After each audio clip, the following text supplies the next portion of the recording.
एक आदमी mic pilot की यूनिफॉर्म पहनकर एयरपोर्ट पहुंचा और चुपके से एक एयर होस्टेस की चप्पल चुरा ली। जैसे ही एयर होस्टेस थोड़ी दूर गई, माइक ने उसे आवाज दी, मैडम आपका कुछ खो तो नहीं गया? एयर होस्टेस तुरंत वापस आई और अपनी चप्पल लेने लगी, लेकिन उसे पता ही नहीं था कि वो माइक के जाल में फंस रही थी। माइक ने मौका देखकर उसका एक्सेस कार्ड चुरा लिया और पीछे वाला दरवाजा खोल लिया। एयर होस्टेस के पलटते ही उसने कार्ड वापस कर दिया। एयर होस्टेस के जाते ही माइक ने पायलट की ड्रेस उतार दी और सिक्योरिटी गार्ड की वर्दी पहन ली। वो मेन गेट की तरफ बढ़ा और नकली पास दिखाकर अपने साथियों को अंदर ले आया। इस तरह दो संदिग्ध वैन एयरपोर्ट के अंदर घुस गई। उनका असली निशाना था गोदाम में रखा 50 टन वजन का तिजोरी, जिसमें $500 मिलियन कैश रखा था। वैन से एक बड़ा ताबूत उतारा गया जिसमें हाई टेक औजार छिपे हुए थे। माइक और उसका साथी ड्रिल लेकर तिजोरी पर टूट पड़े। उन्होंने खास चश्मे और एंडोस्कोप कैमरा इस्तेमाल किया ताकि तिजोरी के अंदर अलार्म वायर ढूंढ सके, क्योंकि अलार्म बजने से पूरी प्लानिंग गड़बड़ हो जाती। अलार्म वायर की जगह पता चलते ही माइक ने उसे हुक से निकाला और बड़े संभल कर काट दिया। सबने चैन की सांस ली। पुलिस की गश्त 8 मिनट में आने वाली थी, इसलिए माइक और उसके साथी ने 1 मिनट में तिजोरी का कोड तोड़ दिया। तिजोरी खुलते ही नोटों का ढेर सामने आ गया। उन्होंने कैश को गाड़ियों में लादने के बजाय पैक करना शुरू किया और वेंटिलेशन पाइप में डालना शुरू कर दिया। बाहर खड़े साथी जोरदार वैक्यूम मशीन से पैसे खींच रहे थे। तभी वेंटिलेशन पाइप अचानक बंद हो गया,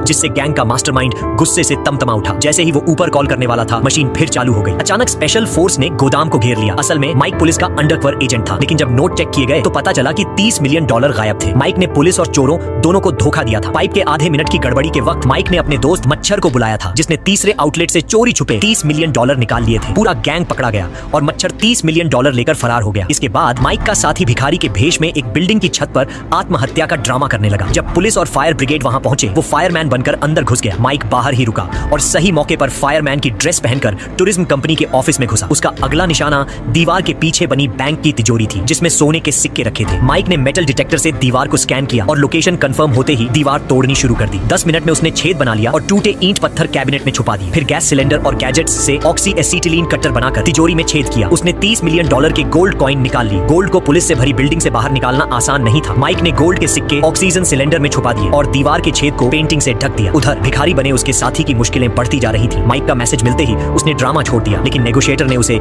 शांति भंग के लिए पकड़ने की कोशिश की। तभी माइक वहां पहुंच गया। जैसे ही माइक गोल्ड लेकर निकलने ही वाला था, एक फायरमैन ने उसे रोककर सिलेंडर जमा करने को कहा। माइक को सिलेंडर लौटाना पड़ा। फिर उसने फायर स्टेशन में चाल चली। फायरमैन मोटू जब खाना बनाने की तैयारी कर रहा था, माइक ने उसका एग बीटर चुरा लिया। मोटू के नए बीटर लेने जाने पर माइक ने केमिकल डालकर स्टोव पर आग लगा दी। आग लगते ही अफरा तफरी मच गई। माइक ऊपर भागा, गोल्ड भरा सिलेंडर ढूंढा और अपने साथी को दूसरी मंजिल की खिड़की के नीचे बुला लिया। खिड़की से सिलेंडर नहीं निकल सकता था, लेकिन माइक ने फायर ब्रिगेड की पाइप का इस्तेमाल किया। नीचे उसके साथी ने बेबी प्रैम तैयार रखा था। दोनों की टीम वर्क से $30 मिलियन के गोल्ड कॉइन पाइप के जरिए नीचे पहुंच गए। माइक ने सिलेंडर और पाइप से फिंगरप्रिंट्स मिटा दिए। आखिरकार माइक और उसके साथी ने $15 मिलियन बांट लिए और ऐशो आराम की जिंदगी जीने निकल पड़े।